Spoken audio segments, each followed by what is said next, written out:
یا آخری عشرے میں آدمی جو ہے اللہ کی چوکھٹ پر ہی جا کر بیٹھ جائے، اپنے معمولات کو توڑے۔ اعتکاف کی روح یہ ہے کہ یہ جو ہمارے معمولات ہوتے ہیں، روٹین، یہ بھی غفلت پیدا کر دیتے ہیں۔ ایک عادت بن گئی، صبح اٹھتے یہ کرنا، پھر یہ کرنا، پھر دفتر جانا، پھر آنا، پھر یہ، اس کے اندر پھر وہ آدمی کوئی جاگتا ہی نہیں، ہوش میں آتا ہی نہیں، وہ گویا کہ ایک مدہوش سا ہے، اور ایک وہ اپنا سائیکل چل رہا ہے خود بخود۔ اس سائیکل کو توڑو، جیسے 5 دفعہ وہ سائیکل توڑتے ہو نماز کے لیے۔ آؤ یہاں آؤ،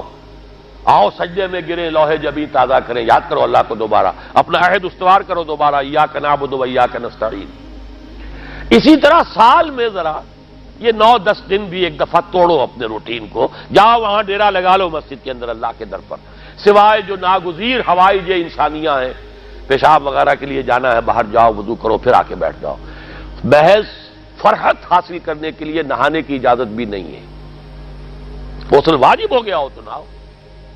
ورنہ پھر یہ کہ ہیلے بتاتے ہیں ہمارے علماء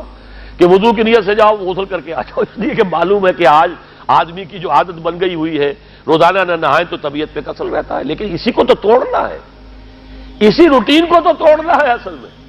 اجازت نہیں ہے، اصلاً اجازت نہیں ہے۔ آپ جو ہے جو بھی ناگزیر، ہاں اگر آپ کو فرض کیجئے کوئی ایسی شکل ہو گئی ہے،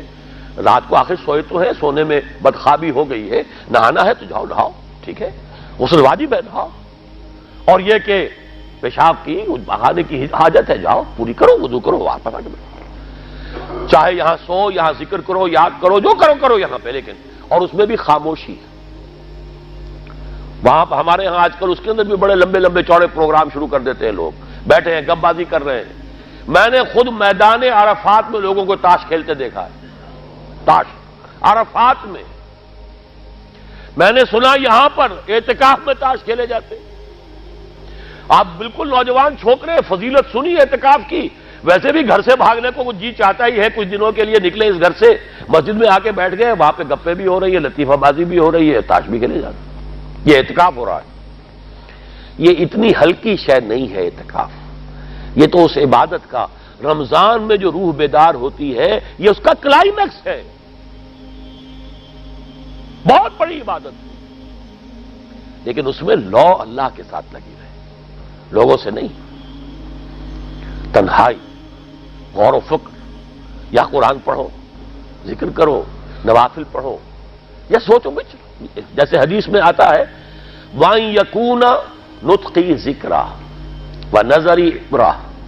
وَسَمْتِي فِكْرًا، میرا دیکھنا ہو تو عبرت کا دیکھنا ہو کہ ہر شے سے میں سبق حاصل کروں، اور میں بات کروں تو اللہ کے ذکر پر مبنی ہو میری بات، اور میں خاموش رہوں، وَسَمْتِي فِكْرًا، غور و فکر، تفکر و اعتبار،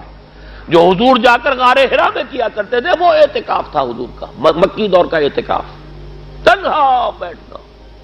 اور یہ روایت مجھے بعد میں معلوم ہوا کہ یہ بنو ہاشم میں یہ روایت تھی،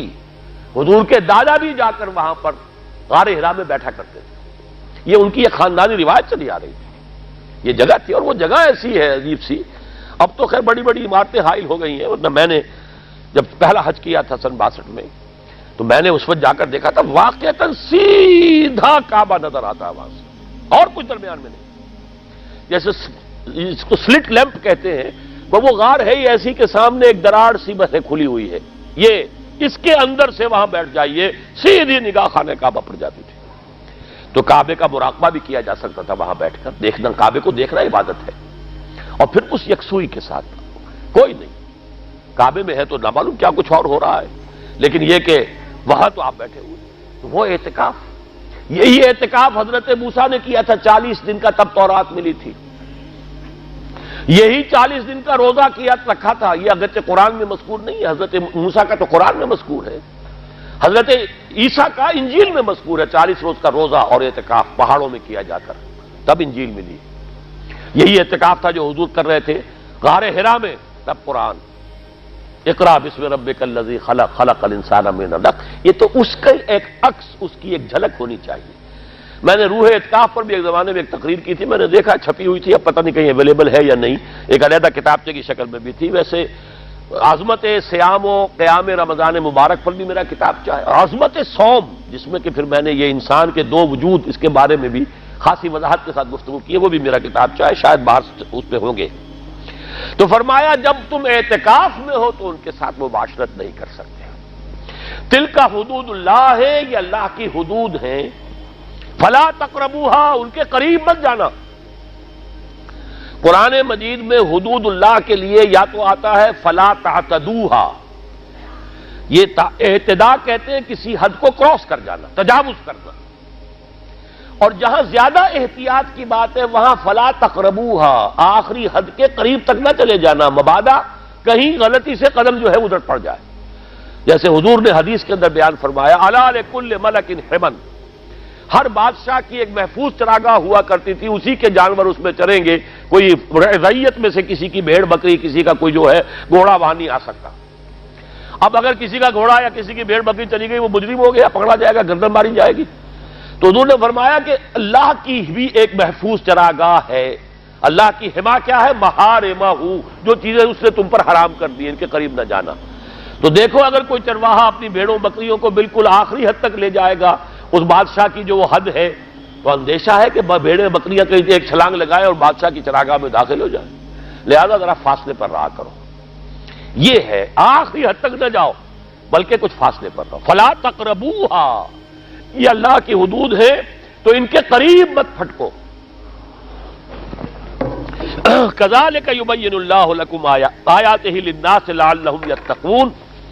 اسی طرح اللہ تعالی اپنی آیات لوگوں کے لیے واضح کر رہا ہے تاکہ وہ بچیں، تقویٰ کی روش اختیار کریں، حدود الہی کا احترام کریں، اس میں کہیں تجاوز تو دور رہا، اس کے قریب بھی نہ آئے۔